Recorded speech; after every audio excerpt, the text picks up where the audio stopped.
Gog e Magog é o nono e o novo livro de Patrícia Mello, traduzido para o francês. Ele acaba de chegar às livrarias da França, numa edição da editora Actes Sud, com tradução de Vitaly Lemaire e Eliana Machado. A trama do romance, que mais uma vez denuncia com uma linguagem afiada e irônica a violência estrutural da sociedade brasileira, é colocada desde a primeira frase. Jamais entendi porque o ruído não é considerado um tipo eficiente de arma branca, diz o personagem principal, um pacato professor de biologia que acaba matando o vizinho barulhento do andar de cima. Patrícia Mello vive atualmente na Suíça e é a convidada do RFI de hoje. Olá, Patrícia. Olá, Adriana. Muito obrigada pelo convite. É um prazer estar aqui conversando com você.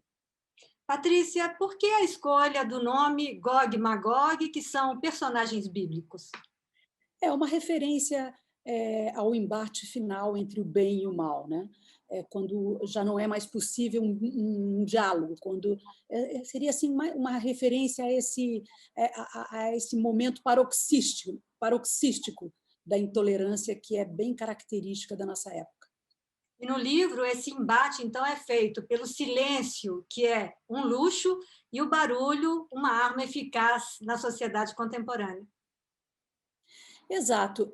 Na verdade, tem outras questões envolvidas nisso, mas a força, o que me levou a escrever esse romance foi essa percepção de que a gente vive num momento em que o silêncio foi completamente liquidado.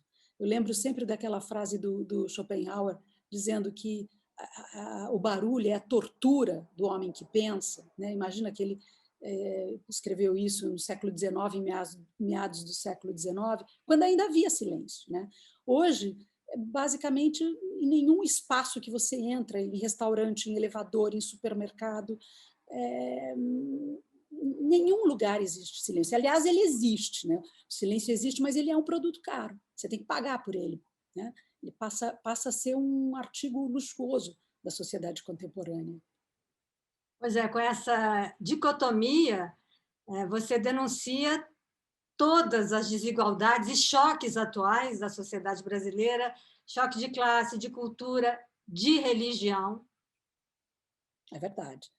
Falo isso. Na verdade, essa temática ela foi perspassando por toda.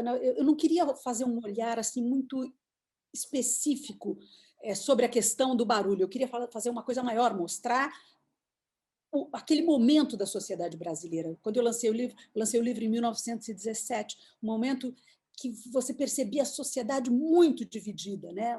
Uma intolerância enorme, lado a lado, né? O país muito cindido, que acabou resultando nesse momento que a gente está vivendo hoje.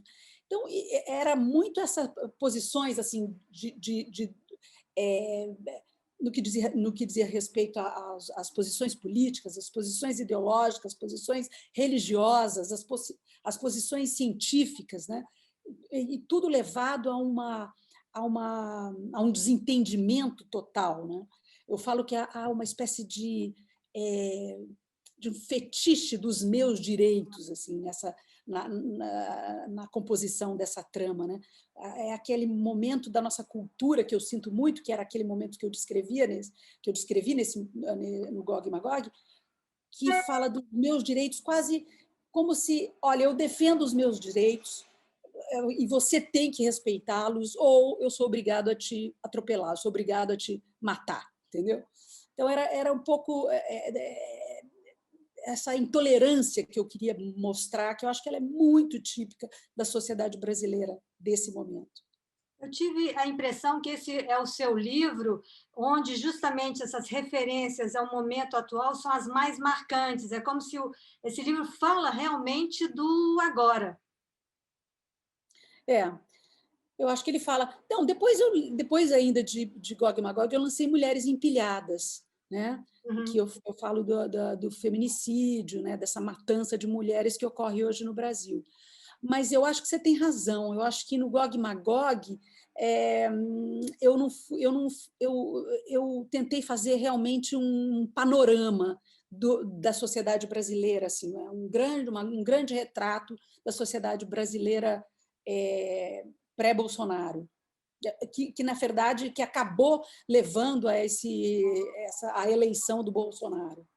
Um retrato assustador. Assustador, né? Como é o momento que a gente vive, né? É assustador tudo que está acontecendo hoje no Brasil, né? Patrícia, o personagem principal, que é o narrador, aliás, ele não tem nem nome, se eu não me engano, em hora eu tentei buscar o nome dele e não achei o nome dele em hora nenhuma. Ele não reconhece o crime, ele afirma e reafirma que foi um acidente. Essa alienação lembra O Estrangeiro de Camus. Foi uma referência? O Camus não é que uma referência nesse livro, mas ele é uma referência na minha vida, um dos autores mais importantes, assim, um dos que mais me ensinou essa técnica de composição de personagens e tal. Mas não é uma referência assim, direta a ele, mas tem similaridades, na verdade, né? Nessa falta de compreensão do personagem, da própria realidade. Na verdade, eu acho que o que difere ele do personagem de Camus é essa consciência rigorosa dos direitos constitucionais do personagem, né? Ele é totalmente consciente dos seus direitos, mas já numa visão completamente distorcida, né? Como se eu acho que existe muito isso hoje no Brasil, essa visão completamente distorcida do que significam os meus direitos, né? Eles passaram a ser aquilo que a gente estava dizendo antes, uma espécie de, eles passaram por um processo de fetichização, sabe? Se transformaram em fetiches. Eu acho que isso não tem na narrativa do Camus, né? O que tem ali no livro dele é realmente um estado quase de torpor, né? De alheamento mesmo, né? Você questiona, agora falando um pouco da sua literatura em geral, você questiona um pouco a classificação que fazem da sua obra como sendo romance policial. O gênero roman noir, muito conhecido aqui na França, que mescla um pouco, né, que engloba tanto o romance policial como também uma análise, um olhar mais apurado sobre a sociedade, seria mais adaptado para falar da sua obra? Olha, eu acho que sim. Na verdade, hoje eu digo o seguinte, que as fronteiras, né, do romance policial, elas se alargaram tanto, né? Hoje, qualquer romance que trate da realidade urbana hoje é considerado um romance policial, ou pode ser considerado um romance policial. Eu, no início, tinha muita resistência a isso, porque eu achava que havia uma definição muito clara do que era o romance policial. E o romance policial ele tinha um papo muito sério, tem vertentes muito claras, com características próprias. Eu achava que era até uma falta de conhecimento do que era a literatura policial. Mas hoje eu não me importo mais de ser taxada assim, porque eu acho que virou uma classificação onde cabe tudo, realmente. Mas eu acho que, na verdade, é uma literatura urbana. Assim, como é que eu gosto? Eu não gosto de me definir, mas se eu tiver que me definir, assim, eu sou uma autora muito preocupada com o Brasil, muito preocupada com a sociedade, com as questões contemporâneas do meu Brasil, né? E são temáticas geralmente urbanas, porque a nossa vivência hoje é uma vivência urbana, né? Como um todo, né?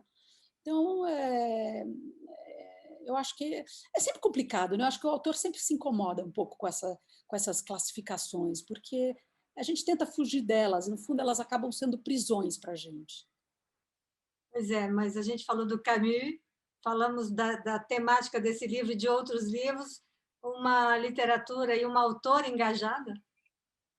Eu acho que sim, eu acho que eu sou uma autora engajada. E eu acho que é um momento também que é importante a gente ter esse engajamento. Eu acho que a gente vive um momento, não digo só pela pandemia, mas eu digo também pela questão política hoje que o Brasil enfrenta, com esse governo anticientífico, com esse governo com tendência autoritária, com essas perdas das nossas liberdades que estão sendo cada vez mais visíveis. Então, eu acho que é importante assim esse engajamento e eu me sinto bastante comprometida com esse momento e no sentido de dar a minha fazer a minha literatura dentro desse espaço de resistência. Você mora atualmente na Suíça, você citou o seu último livro publicado no Brasil sobre o feminicídio no país. Como você faz para continuar mergulhando na sociedade brasileira a ponto de fazer todas essas denúncias afiadas que você faz? Olha, o autor como dizia o Martin Amis, o autor é sempre um espião, né? Ele fica, eu continuo como uma espiã, eu olhando o Brasil de longe, me dá até uma certa vantagem nessa observação, sabe? Eu acho que você deve também ter muito essa sensação quando você olha de fora, né? Por exemplo, a gente vivendo lá, você nem você se acostuma um grau um nível de violência na sua vida. Quando você se retira, você vê o quanto ela é inaceitável, né? Ela acaba sendo naturalizada pela própria sociedade. Então, eu acho que o fato de eu estar aqui fora me dá muitos novos recursos para a minha literatura, né? E eu tento usá-los todos. Perfeito. Muito obrigada, Patrícia Mello, que nos falou no RFI Convida do livro Gog Magog, o último e nono romance da escritora brasileira publicado aqui na França. Muito obrigada, Patrícia. Obrigada a você, Adriana.